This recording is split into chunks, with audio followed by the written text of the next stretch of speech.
ভার্সিটির বড় কৃষ্ণচূড়া গাছের নিচে বাইকে বসে সিগারেট টানছে রদ্রিক। বাকিরাও ওর সাথে আছে, ইহান, নীল, সাফাত আর অনিক। সাফাত মুখ ফুলিয়ে বসে আছে, কারণ কাল ওর অযথা রাগারাগির কারণে কেউ ওর সাথে কথা বলছে না। ইহানের মুড খারাপ, কারণ কাল অথৈকে ওভাবে চর মেরে এখন ওর নিজেরই যেন কলিজা ছিঁড়ে যাচ্ছে। ইহানকে এমন গমরা মুখ করে বসে থাকতে দেখে রদ্রিক গম্ভীর গলায় বলে, আমার সামনে এইভাবে মুখ লটকিয়ে থাকবি না। কাল পাকনামি করে কেন গিয়েছিল ওকে মারতে? আমি কি পারতাম না ম্যানেজ করতে? তার আগেই নিজে একেবারে মেরে ধরে রাজা ধীরাজ হয়েছে, এখন নিজেই এমন ভ্যাবলার মতো বসে আছিস, জাস্ট অসহ্যকর। রদ্রিকের এমন কথায় ইহানের মুখটা আরো ছোট হয়ে গেল। বিরক্তির মুডে এক টানে সিগারেটটা টেনে শেষ করে আবারও একটা ধরালো। ওর বিরক্তিতে আরো বাড়িয়ে দিতে এসে হাজির হলো জেনি, শিয়া, মারিয়া। জেনি গিয়েই রদ্রিকের কাছে গিয়ে দাঁড়ালো, তারপর বলে, কাল কোথায় ছিলে তুমি রুদ্র? আমি তোমার কোথায় খুঁজে খুঁজেছি। রদ্রিক ওর দিকে না তাকিয়ে ভারী স্বরে বলে, আমার নাম রুদ্রিক, যদি আমার নাম ভালোভাবে ডাকতে না পারিস তাহলে ডাকবি না। বাট এটা তো আমি হাঁটুর করে রাখি। But I hate this. Jenny মুখটা একটুখানি করে বলে, আচ্ছা ডাকবো না। এখন শোনো, মম না তোমায় একবার আমাদের বাড়িতে যেতে বলেছে। পারবো না যেতে। ও কাম অন রুদ্রিক, এমন করে বলছো কেন? রদ্রিক চোয়াল শক্ত করে বলে, জেনি এমনিতেই মন মেজাজ খারাপ, আর আমাকে বিরক্ত করো না, জাস্ট লিভ। জেনি আবার কিছু বলতে নিবে তার আগেই রদ্রিক ধমকে উঠল, জাস্ট গো অ্যাওয়ে। জেনি ভয় পেয়ে সরে গেল। শিয়া এসে জেনির পাশে দাঁড়ালো। জেনি আর শিয়া প্রায় একই ধাঁচের, তবে মারিয়া ওদের থেকে ভিন্ন। ওদের সাথে বন্ধুত্ব করছে, এখন না চাইতেও ওদের সঙ্গ ছাড়তে পারে না। মারিয়া চুপচাপ আরেক পাশে দাঁড়িয়ে আছে। নীল এসে ওর পাশে দাঁড়ালো। মারিয়া সেটা টের পেতেই পিটপিট করে তাকালো। নীল মুস্কি হেসে বলে, কাল আসিসনি কেন? নীল ওর এতটা কাছে দাঁড়াতেই মারিয়ার বুক ধুকভুক করতে লাগলো। হৃৎস্পন্দন বেড়ে গিয়েছে। কাপা গলায় মারিয়া বলে, এমনি ভালো লাগছিল না। কাঁপছো কেন? কোথায় কাঁপছি? নীল মুস্কি হাসলো। ও কাছে আসলেই যে মেয়েটার কাঁপাকাঁপি বেড়ে যায় তা খুব ভালোভাবেই জানে। নীল ধীর স্বরে বলে, কাল ফিরে আসো। হঠাৎ এমন প্রশ্নে অবাক হয়ে তাকায় মারিয়া। প্রশ্ন করলো, কেন? আগে বলো ফিরে আসো কি না। আছে। কাল সকাল সকাল তৈরি থেকো, তোমাদের বাড়ির সামনে আসবো আমি তোমায় নিতে, ঠিক সকাল 9টায়, মনে থাকে জানো? কথাগুলো বলেই সরে গেল নীল। না হলে দেখা যাবে এই মেয়ে কাঁপতে কাঁপতে এখানেই পড়ে যাবে। এইদিকে মারিয়ার সারা মুখ লালাফ আভাস ছড়িয়ে পড়েছে, ঠোঁটের কোণে লাজুক হাসি। ও জানে নীল ওকে ভালোবাসে, ও নিজেও নীলকে ভালোবাসে, কিন্তু লজ্জার কারণে ও বলতে পারে না ওর মনের কথা। তবে নীল আজ যা বলল তাতে মনে হচ্ছে কাল নীল ওকে প্রপোজ করবে। এতদিন ওই দিনটার অপেক্ষায় ছিল মারিয়া। অবশেষে কাঙ্ক্ষিত সময় এসেই পড়েছে। উত্তেজনায় বুক কাঁপছে ওর। শুধু কালকের জন্য এখন অপেক্ষা। কাচুমাচু করে রদ্রিকের সামনে এসে দাঁড়ায় অথই। পিছনে রিধি, পিহু, পিয়ান আর আহিদ। এইদিকে ইহান, সাফাত, নীল আর অনেক তাকিয়ে আছে ওদের দিকে। ইহান বোনের কাণ্ড কারখানা দেখছে, তবে কিছু বলছে না। ও দেখতে চায় অথই ঠিক কি করতে পারে। অথই অনেকক্ষণ যাবৎ হাঁসফাঁস করছে রদ্রিকের সাথে কথা বলার জন্য, কিন্তু বলতে পারছে না। রদ্রিক ওর এমন মোচড়ানো দেখে গম্ভীর গলায় বলে, আমার সামনে দাঁড়িয়ে এইভাবে সাপের মতো মোচড়াচ্ছে কেন? রদ্রিকের এহেন কথায় অথই আরো নড়ে চড়ে দাঁড়ায়। তারপর আর চোখে ইহানের দিকে তাকায়। ইহান এতক্ষণ ওর দিকেই তাকিয়েছিল। অথই তাকাতেই ইহান দ্রুত দৃষ্টি সরিয়ে নেয়। এদিকে ইহানকে এভাবে ওর থেকে মুখ ঘুরিয়ে রাখতে দেখে অথই করুণ চোখে তাকায় ভাইয়ের দিকে। যেভাবেই হোক রদ্রিকের কাছে ক্ষমা চাইতেই হবে। অথই মনে মনে সাহস জোগাড় করে বলে উঠল, আসলে হয়েছে কি? অথইকে থামিয়ে দিয়ে রদ্রিক ভ্রু কুঁচকে বলল, আসলে নকলে না করে সোজা কথায় আসো, এভাবে আমার সামনে তোতলাবে না। অথই রদ্রিকের এমন অ্যাটিটিউড দেখে ওর রাগ লাগছে। এভাবে তিতা করলার মতো কথা বলার কি আছে আজব? একটু ভালোভাবে কথা বলা যায় না?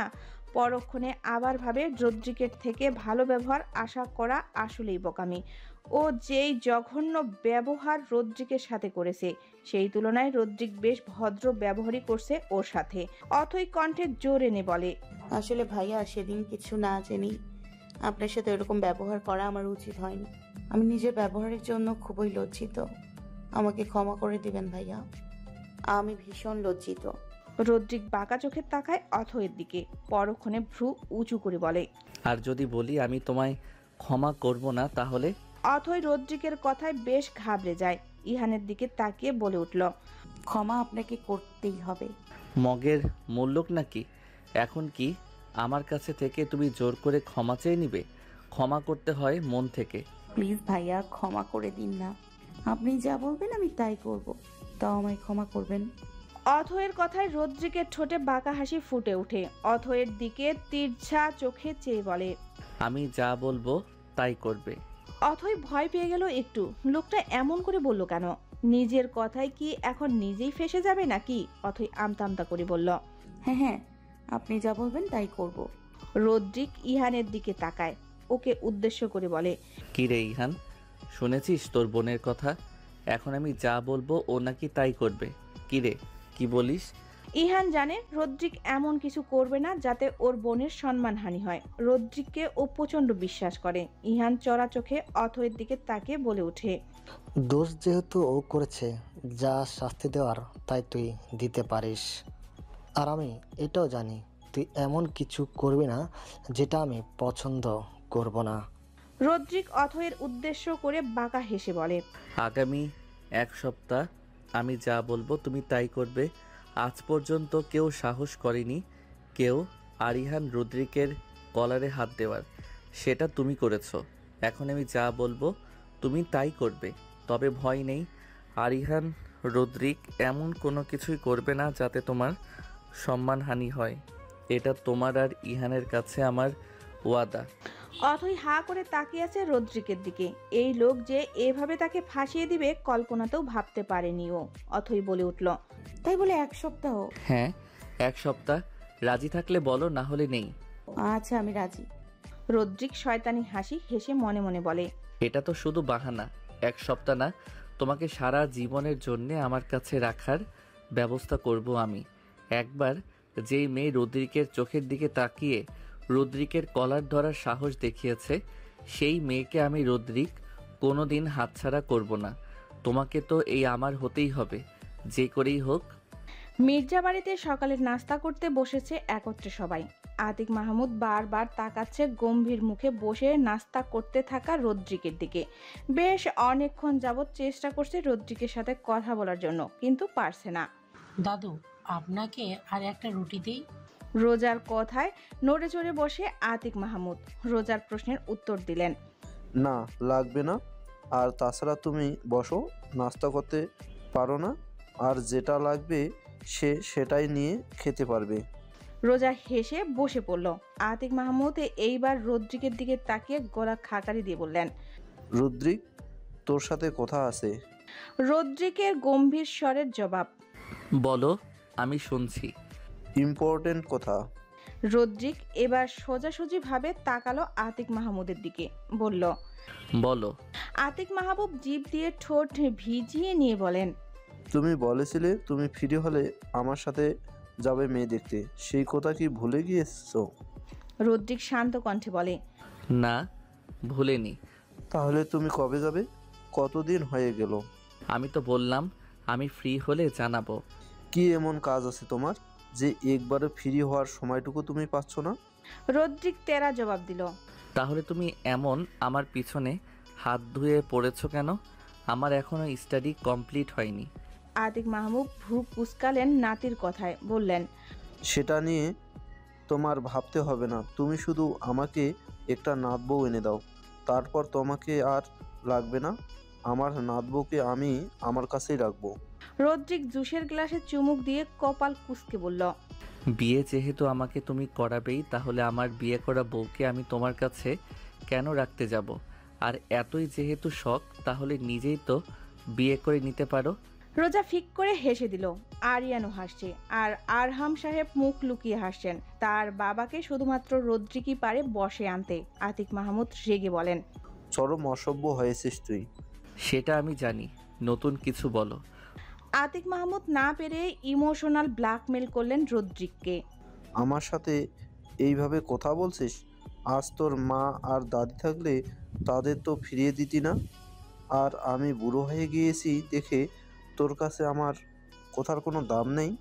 রদ্রিক জানে এটা তার দাদু তাকে ব্ল্যাকমেল করার জন্য অভিনয় করছে। রদ্রিকের খাওয়া শেষ, ওর টেবিল থেকে উঠে যেতে যেতে বলে, ওকে ফাইন, কাল যাব আমি। হ্যাপি? আতিক মাহমুদের ঠোঁটের কোণে চওড়া হাসি ফুটে উঠল। উনিও খাবার শেষ করে নিজের রুমে চলে গেলেন। রুমে গিয়ে নিজের পিএ সিয়ামকে ফোন দিলেন। ফোন রিসিভ করতেই সিয়াম সালাম দিল। আতিক মাহমুদ সালামের উত্তর দিয়ে বললেন, সিয়াম, ওইদিকে কি খবর? আমার নাত বউ আর রুদ্রিক কত দূর এগিয়েছে? দুদিনের খবর তো আমায় দিলে না। সিয়াম দাঁত দিয়ে নখ কাটতে লাগলো। দুদিনের খবর সে ইচ্ছে করেই দেয়নি। কিভাবে বলবে এই কথা যে তার নাত বউ প্রথম কথাতেই সোজা রদ্রিকের কলার ধরার সাহস করেছে? যদি ওকে টুস করে গুলি করে উড়িয়ে দেয়, যদি বলে আমার নাতির কলার ধরলো আর তুমি চুপচাপ দেখছিলে। গর্ধব। সিয়ামের কোনো সারা শব্দ না পেয়ে আতিক মাহমুদ বলে উঠলেন, কোথাও বলছো না কেন? আসলে স্যার, আসলে নকলে বাদ দাও, সোজা কথা বলো। সিয়াম লম্বা শ্বাস ফেলল। উপায় না পেয়ে সবটা বলল আতিক মাহমুদকে। স্যার, রুদ্রিক বাবাকে একটা মেয়ে প্রপোজ করেছিল। এই জন্য রুদ্রিক বাবা রেগে গিয়ে ওই মেয়েকে একটু ভয় দেখিয়েছিল, যাতে পরবর্তীতে এই এমন কাজ করার সাহস এই মেয়ে না পায়। মেয়েটা ওর বান্ধবীদের কাছে গিয়ে কাঁদছিল, আর অর্থী মামুনি সেটা দেখে ফেলে আর জিজ্ঞেস করে কি হয়েছে। ওই মেয়ের বান্ধবীরা আসল ঘটনা না বলে ঘুরিয়ে ফিরিয়ে সব দোষ রুদ্রিক বাবার দিয়ে দেয়। ব্যাস, অর্থী মামুনি রেগে একদম রণচণ্ডী হয়ে যায়। মামুনির বন্ধুরাও তাকে থামাতে পারছিল না, সোজা গিয়ে রুদ্রিক বাবার কাছে যান। রুদ্রিক বাবাকে কিছু কথা জিজ্ঞেস করে তার উপর দিতেই সে সোজা রুদ্রিক বাবার কলার টেনে ধরে অর্থী মামুনিকে থামাতে না পেরে ইহান তাকে জোরে থাপ্পড় মারে। তারপর আসল ঘটনা বুঝিয়ে বলে।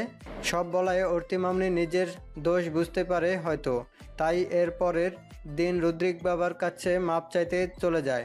রুদ্রিক বাবা তাকে এক শর্তে ক্ষমা করবেন বলেছে, তা হলো আগামী এক সপ্তাহ রুদ্রিক বাবা যা বলবেন অর্থী মামুনির তাই করতে হবে।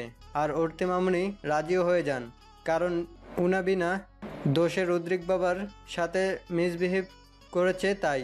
সিয়াম গড়গড় করে সব কথা বলে দিল আতিক মাহমুদকে। সিয়াম ভাবলো এই বুঝি জোরে সোরে একটা রামধমক খাবে, আর হলোও তাই।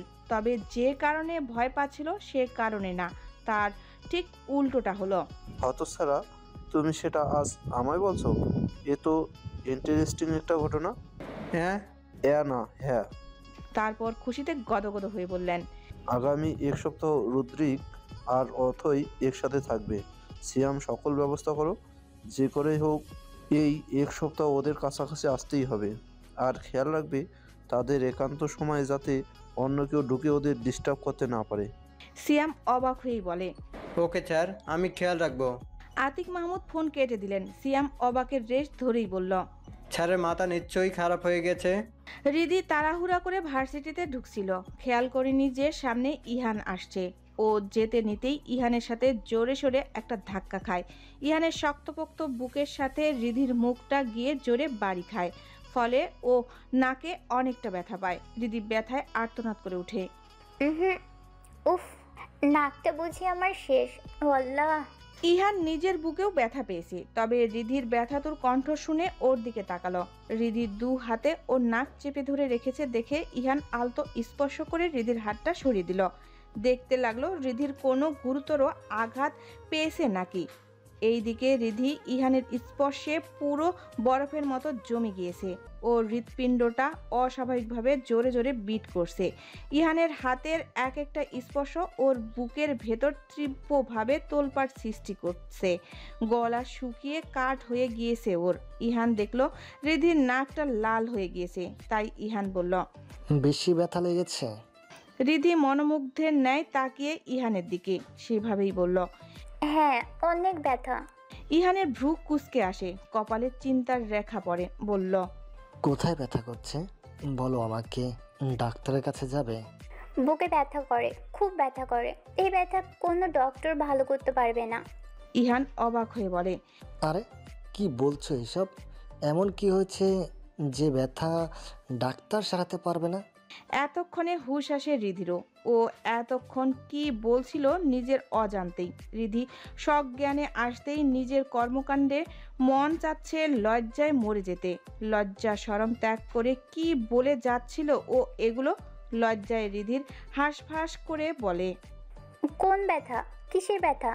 আমার কোনো ব্যথা নেই, আসছি আমি। হ্যাঁ, অথই অপেক্ষা করছে। কোনো রকম উল্টাপাল্টা বলে রিধি এক দৌড়ে চলে গেল। ইহান ওর যাওয়ার পথে তাকে চিন্তিত কণ্ঠে বিড়বিড় করল, কি হলো মেয়েটার? কি সব উল্টাপাল্টা বলে গেল? বেশি কি ব্যথা পেয়েছে? ইহানের চেহারায় চিন্তার ছাপ পড়ে রইল। রিধি অথয়ের কাছে এসে হাঁটুতে ভর দিয়ে হাঁপাতে লাগলো। ওকে এমনভাবে দৌড়ে আসতে দেখে প্রিয়ান বলল, কি রে, তোরে কি কুত্তায় দৌড়ানি দিছে নাকি? এমনি দৌড়াইয়া কই থেকে আইলি? পিহু নাক মুখ কুচকে বলে, এগুলো কি ধরনের কথা? তোর ভাষা শুনে আমার গা গুলাচ্ছে। প্রিয়ান রাগী গলায় বলে, তো তোরে কেউ কইছে আমার কথা শুনতে? তুই কানে তুলে দিয়ে থাক। আহিত বিরক্ত কণ্ঠে বলে, তোরা কি একটা দিনের শান্তিতে থাকতে পারিস না? পিহু আর প্রিয়ান একে অপরের দিকে তাকিয়ে মুখ ভেঙচি মেরে উল্টো দিকে তাকিয়ে থাকে। অথই রিধিকে পানির বোতল দেয়। রিধি সেটা পান করে নিতেই অথই বলল, এখন বল, এমন হুড়মুড় করে কোথা থেকে আসলি? আর বলিস না, আজ তো আমি শেষ হয়ে গিয়েছিলাম। তোর ভাই আমাকে কাঁচা চিবিয়ে খেত। আহিত ভ্রু কুচকে বলল, সোজাভাবে বলতে পারিস না একটা কথা? প্রিয়ান চুলে ব্রাক ব্রাশ করতে করতে বলে, আরে ভাই, এই মেয়েদের স্বভাবই এমন, কথাটা শুধু তেনা পেঁচাতেই থাকে।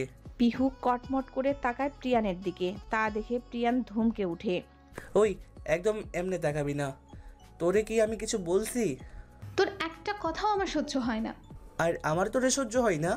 তো আমি মনে হয় তোর কোলে গিয়ে বসে থাকি? চুপ! অথই চিৎকার করে উঠল। পিহু আর প্রিয়ান থেমে যায়। অথই দাঁত কিরমির করে আহিতকে উদ্দেশ্য করে বলে, নাহিদ, এই দুটোকে চুপ থাকতে বল। এমনিতেই আমি চিন্তায় বাঁচি না, আর এই দুটোর জ্বালায় আরো 100 ডিগ্রি চিন্তা বাড়িয়ে দেয়। আমি কিন্তু সত্যি এদের খুন করে ফেলবো।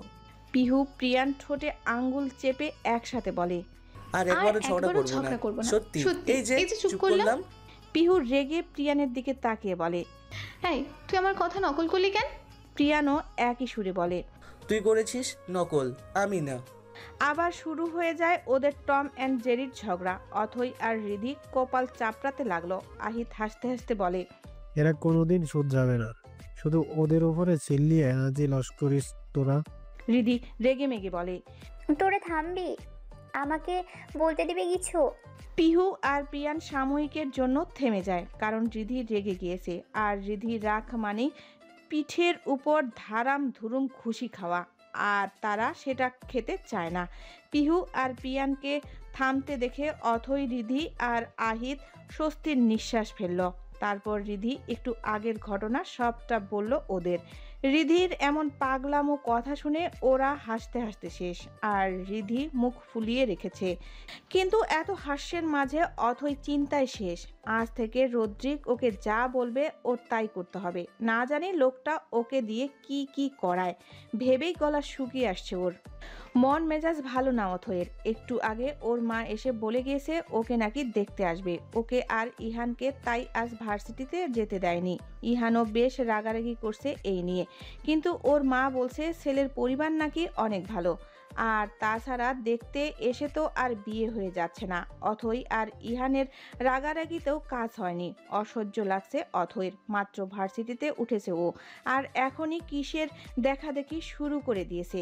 অথই মন খারাপ করে ছাদের দোলনায় বসে আছে। না চাইতেও চোখের জল চলে আসছে অথয়ের। হঠাৎ দোলনায় কারো উপস্থিতি টের পেয়ে পাশে তাকায় অথই। দেখে ওর বাবা আজিজুর সাহেব এসে বসেছে ওর পাশে। অথৈর মন খারাপ সেটা দেখে ওর বাবা মুচকি হাসলেন। আদুরে হাতে স্পর্শ করলেন মেয়ের মাথায়। বাবার স্নেহে যেন অথৈর চোখের বাঁধ ভেঙে গেল। চোখের জল গড়িয়ে পড়ল গাল বেয়ে। আজিজুর সাহেব যত্ন করে মেয়ের চোখের জল মুছে দিলেন। অথৈ ভেজা কণ্ঠে ওর বাবাকে বলে উঠল, বাবা, আমি কি তোমাদের কাছে বেশি হয়ে গিয়েছি যে আমাকে এত তাড়াতাড়ি বিয়ে দিতে চাইছো? আজিজুর সাহেব মেয়েকে বুকে জড়িয়ে ধরলেন। আদুরি কণ্ঠে বললেন, কে বলেছে আমার মেয়ে আমাদের কাছে বেশি হয়ে গিয়েছে? তাহলে বিয়ে কেন দিতে চাইছো? আজিজুর সাহেব মেয়ের মাথায় হাত বুলিয়ে দিতে দিতে বললেন, দেখ মা, বিয়ে আজ হোক কাল করতেই হবে। আর তাছাড়া দেখতে এলেই তো বিয়ে হয়ে যাচ্ছে না, তাই না? অথই কাপা গলায় বলল, কিন্তু আমি শুনলাম ছেলের নাকি আমাকে পছন্দ হলেই মা আমাকে এখানে বিয়ে দেবে। তুই ভুল শুনেছিস। দেখ মা, পরিবারটা অনেক ভালো। এত ভালো পরিবার সচরাচর দেখা যায় না। নিজেকে নিজে ভালো বললে হয় না মা। 10 জন লোক যাকে ভালো বলে তারাই আসলে ভালো মানুষ। খোঁজ খবর নিয়ে দেখেছি, আসলে তারা অনেক ভালো। তুই সুখী হবি মা। আমরাও কি কখনো তোর খারাপ চাইবো আমার সোনা মা? তুই তো জানিস আমরা তোকে কতটা ভালোবাসি মা। আমরা আমাদের ভুল বুঝিস না। ইহানটাও রাগ করে আছে, তবে একদিন দেখিস এই আমাদের কথা শুনে এখানে বিয়ে করলে তুই নিজে এসে আমাদের বলবি, বাবা আমার থেকে সুখী বোধহয় কেউ হবে না। আমার কথাটা মিলিয়ে নিস। আর তাছাড়া পছন্দ হলেই আমরা শুধু বাগদানটা করিয়ে রাখবো। এত তাড়াতাড়ি আমরা আমাদের মেয়েকে বিদায় দিব না। এখন কান্না বন্ধ করে দে মা। তোর চোখের জল আমি সহ্য করতে পারি না। এভাবে কাঁদলে আমি অপরাধ বোধ ভুগবো মা। অথই বাবার বুক থেকে উঠে সজা হয়ে বসলো, তারপর চোখের জলগুলো মুছে নিল। ওর বাবার প্রতিটা কথা ওর উপর খুব প্রভাব ফেলল। যেহেতু ওর বাবা আর মা বলছে ছেলেরা অনেক ভালো, তাহলে নিশ্চয়ই ভালোই হবে। মেয়েকে চুপ থাকতে দেখে আজিজুর সাহেব গলা খাকারি দিলেন। অথই ওনার দিকে তাকাতেই তিনি ইনিয়ে বিনিয়ে বলে উঠলেন, তুই কি একেবারেই রাজি না? মানে তোর কি কোনো পছন্দ আছে মা? আমাদের বলতে পারিস, তাহলে আমি ওনাদের মানা করে দেই। অথই বাবার কথায় আটকে উঠল। ওর বাবা উল্টাপাল্টা ভাবছে। অথই দ্রুত নাবোধক মাথা নাড়িয়ে বলে, না না না বাবা, এমন কিছুই না, তুমি ভুল ভাবছো আমাকে। ভুল ভাবছিস না রে মা, শুধু জিজ্ঞেস করলাম। আমি জানি আমার মেয়ে এমন কিছু করবে না। অথই স্বস্তির নিঃশ্বাস ফেলল। আজিজুর সাহেব ফের বললেন, তাহলে কি তুই রাজি? অথই লম্বা শ্বাস ফেলল, মাথা দুলিয়ে বলে,